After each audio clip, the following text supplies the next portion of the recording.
Rahubat Muisar, Anuki Saken Sakamreye. I basically say, greetings family, I am Saken Sakamreye. And this is OSM Vision, Ask Us Anything. And the opportunity for you to ask us 3 questions. You know, you have those burning questions that you want to get answered that no one can answer for you. OSM Vision, Ask Us 3 questions is here to answer your 3 questions. So all you have to do is film yourself asking your 3 questions, and then once you're happy with them, upload them to osmvision.wetransfer.com and we'll get those answered for you. So we have 3 questions from a brother. Let's go straight into the questions. Question number 1. Bab Musar, Bandu Bab. Well, I'm at work. All right, one of my questions is, if we have to return to Earth, do we know who we are when we come back? Like, we gotta come back. All that memory, all this that we're building up and trying to, get right in tune as far as turn ourselves inside out. All this that's happening, if you don't make it and we have to come back, do you know that you're back? Do you know you gotta start all over again? Or we gotta wiggle our way all the way through? Okay, so that's the first question. The brother's asking that if you have to come back, because we teach that you have many opportunities or attempts to fix the things that you need to fix and to master this physical realm or this 3-dimensional world before you can move on and progress to the next realm and so on, right? And he's asking that when you come back, do you remember who you are and the memories that you had? The question is, it depends. The majority of people don't remember because your memories are wiped, or your disk is wiped clean. Some people do. It all depends. A few people, more people don't remember than those who do. I say that because, there was a video by Terrence, is it Howard? Yeah, Terrence Howard, who he was explaining that he remembered when he came back on one of the cycles, because you have like between 24 and 24,000 cycles or opportunities to fix the things you need to fix to progress. And he was saying that he remembered whilst he was in the womb, the things that he brought back into this life. I'm just saying that to give you an example of someone on the planet, and others too, who have said that. I've met people who say they remember when they were in the womb, because if you think about it, most people don't even remember their childhood. Like, you might remember bits and pieces, but on the whole, you don't remember going back to the point where you were in your mother's womb for 9 months. And there are some people who do. And so even though it's wiped, it's not wiped in a way that is damaged. And this is why it is possible to do something called hypnotic regression, where people that are specialized can put you into, this state where they hypnotize you, and then you start to talk or get to remember things in your past lives. It's not something that is recommended because you might actually be traumatized or not like who or what you were or what you did in the previous lives. But in terms of how it's done by the elders or the overseers that are responsible for all the recordings of your life. And when we say recordings, we're not talking about it in a spooky way, because you're dealing with beings that have technologies that is light years ahead. So them monitoring you or you recording all the information about yourself. You're like a node in a vast network, and you're constantly transmitting and receiving information in the way, so for example, light, in the form of light. So a simple example to show you or explain this is like the sun. The sun has rays, or like what we call sun rays, that come down to you and they react with your melanin. But there's information that is stored in that light. Just like another really good way is when you have, say, these devices, a mobile phone, a tablet, or a computer, when you look at them, they have a light, right? They have a screen, and light is emitting from that screen. Or even like when you're watching television, this is information that's being transmitted and being sent, and then it's encoded and sent, and then it's decoded and then projected to you as images. So when you're watching a movie, for example, you don't have people inside the box. It's information that's being transmitted, and then it's being projected in the form of light images, and then you see the movie or whatever, right?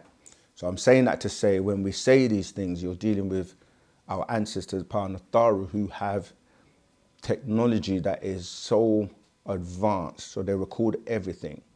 So they will go through the process of looking at your disc, and if you have to come back, and there were certain things that you did that you're truly remorseful over, or it was a mistake, and you're sincere about it, they will decide where to place you back when you come back again, so that you will avoid that road. So a good movie to watch that kind of give you an indication of what I'm talking about is called The Adjustment Bureau.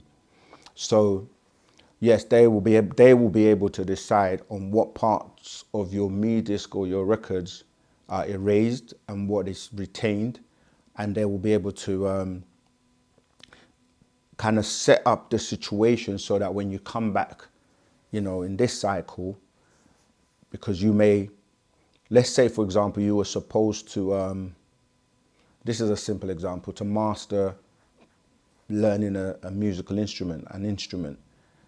So when you come back now, you will be placed, or you will choose people or parents who somehow will make sure that you achieve that aspect of what you were supposed to master. So for example, you might be born to parents that are musicians, or to somebody that's going to somehow link you to somebody who is a musician, and you're going to learn and master that musical instrument on this cycle round. So it all depends on the person. You have, like you said, young people who will remember their connection to the spiritual realm and still have access to these light beings from the time they're born to around about the age of 7, when they start getting indoctrinated in this physical world and by, like their parents or society, and they slowly forget that connection. And most adults who forget about their childhood experiences, and they just become more in tune with just like the material world and the physical world, and just like more physical than spiritual. So yes, in the majority of situations, you won't remember because it's wiped, but it's not wiped to the point where you can't still access it if you know how. Like a computer, where you might wipe the hard disk and think that, or delete things from your computer, think that they're deleted, but they are still on the sectors of the disk. And a computer specialist who knows how to may be able to still access that information from the disk. It's the same principle when we're dealing with these higher extraterrestrial beings, our ancestors known as the Panatharu. Okay, so let's go to the second question. A different place. Also, the second question, which is in tune with the first, my granddaughter is 7 years old, so I think it's about last year or 2 years ago. and we walking down the street, and then I'm saying, I just felt I had to say something to her. I said, you know, you have there's another you. You know, there's another you. You have this you, and you have another you, and she just went, I know. I said, all right. So I thought that, you know, she's, you know, whatever. I know not to pressure nothing. Just let it come out. So we kept walking, and she said, I call her, or it. I can't remember if she said it or her. She said, I call her my twin.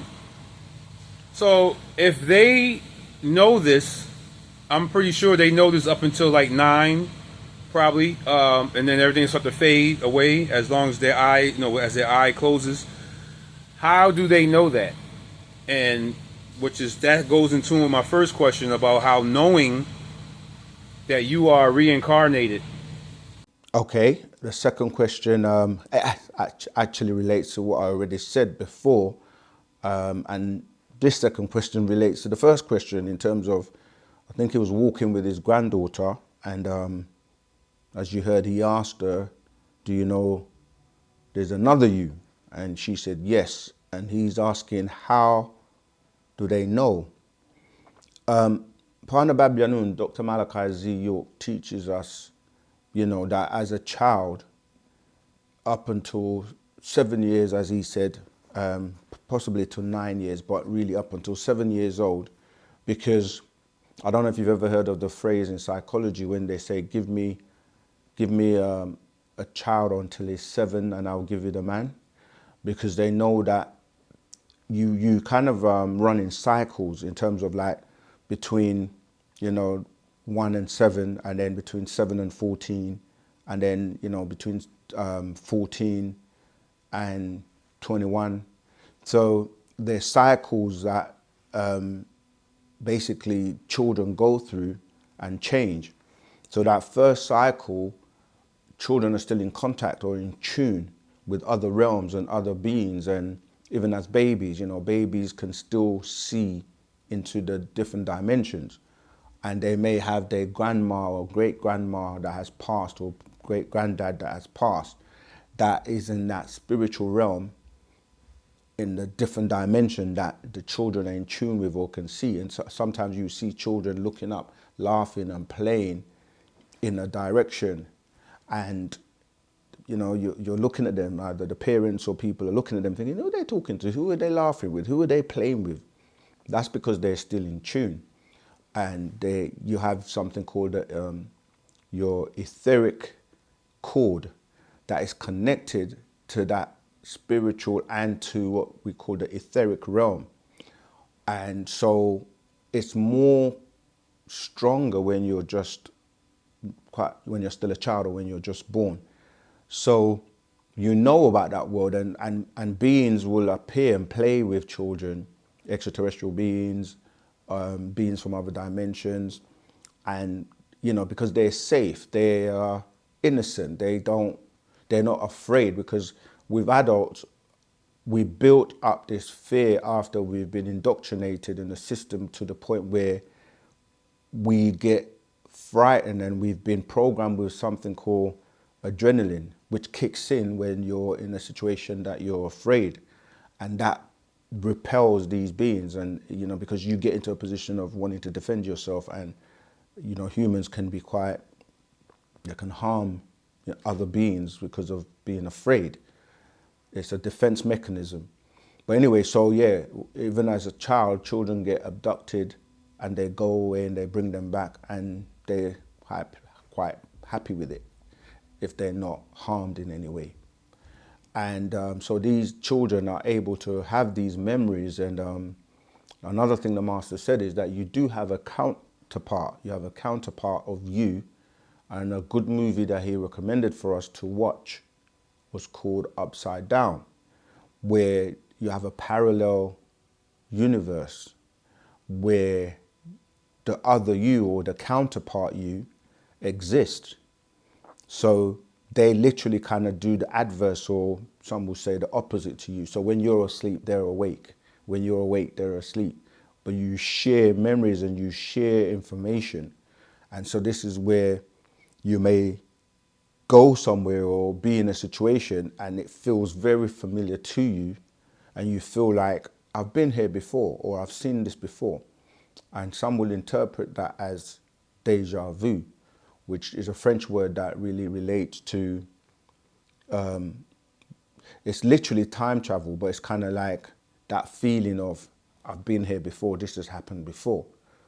Some of the time is because of your counterpart who may have been to that place and then has downloaded or sent you that information. Or sometimes you may be having a dream and then you wake up. And when you wake up, they are asleep and they carry on with that same dream to the point where when you then get that information, because you share that information, you'll be like, in your dream, you've been to that place or you experienced that aspect of what you're now remembering, but you didn't remember before. And it's because they continue that dream for you and they saved or stored that information and sent it to you. So yes, yeah, children are very in tune with that realm and they start to lose it as they get older. All right, so let's move on to the third and final question. The last question, well, not the last. The third question would be what is the health? How is the mind state? How is Panubab? How Antum Ray? How is he? How could what is needed as far as I know as everybody's working on as in to get him out and all that, but what is immediate? What is it's hard to get it out. Like what does he need? I know he need all of us to get him out and all that, but I guess that's what my question. I can't get the question out. Okay, so the last question is a very touching question. It's about how is Panubab Yanun and what does he need and what can we do? He's so in tune because me and King were literally just talking about how we're going to do something that makes it very easy for all of us to know how we can help. How is he? He's definitely tired of being in there. He wants out. He's been saying that for the longest, knowing that he's innocent and not quite fully understanding what the delay is with us in terms of knowing and having all the information that proves he's innocent and we not being able to actually pass this test that we've been assigned to pull and reach into the belly of the beast, into the rock and pull him out. Even though he has given us the simple formula of love and unity is what will free him. And that relates to you individually as well as to all of us collectively. Individually, it's you transforming yourself with what he has taught us. I mean, he's given us all the tools. And if you have been raised and groomed by him and you've studied the books and studied the information that he has put out, then you should now be in a position where you're living it. You're living Wu-Sabat. You're living the culture. So you would know how to conduct yourself. You will know how to represent your culture, how to dress. You will know how to speak to people.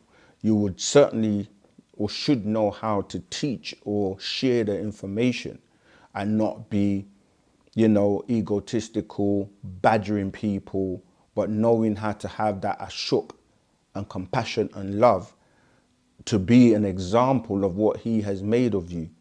And unfortunately, a lot of people just got into the, they got used to being spoon-fed to the point where they expect him to literally do everything for them, even though he has given you everything so that you can be upright and know what to do and to use your mind.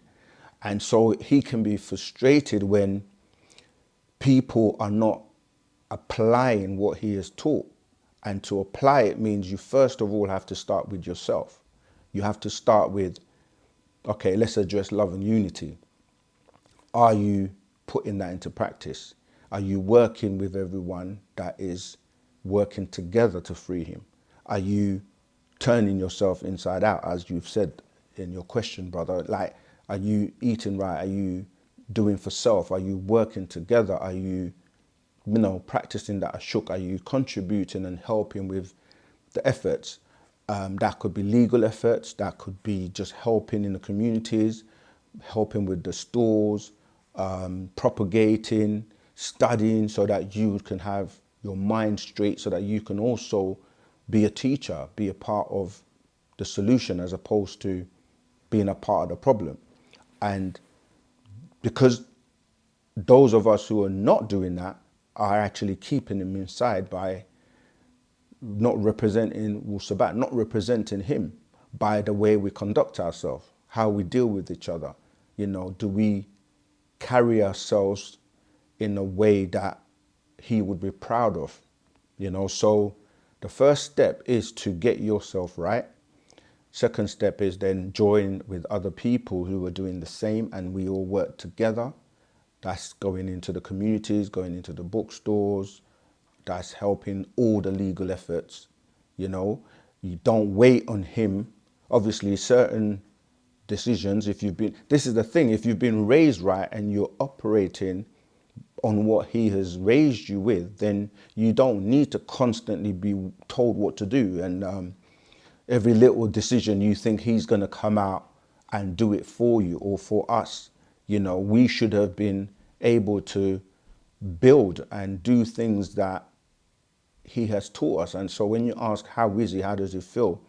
He wants to see us thriving and growing and sharing this information with the world, helping to raise, people, saving humanity, spreading ashuk, spreading Wu-Sabat. So if you're doing that, that's what we're doing on OSM Vision. We are bringing people together. We're sharing the information. We're having the classes, and we want more and more people to get involved and help. And it's not just for one group of people. He's been sent here for the entire world. Supreme beings don't just solve an aspect of a problem. They give you the entire solution. That's why he's given us our culture, our language, our dress, our music, our dance, how we should conduct ourselves. So yeah, brother, if you're not in the Telegram group, it's in the chat. Join the Telegram group so you can be amongst those who are working and doing what is required and what is needed. And then you will also be in tune all the time with what's happening and what we need to do to get him out of there ASAP. All right. Tawakum. Thank you all for sending in your questions.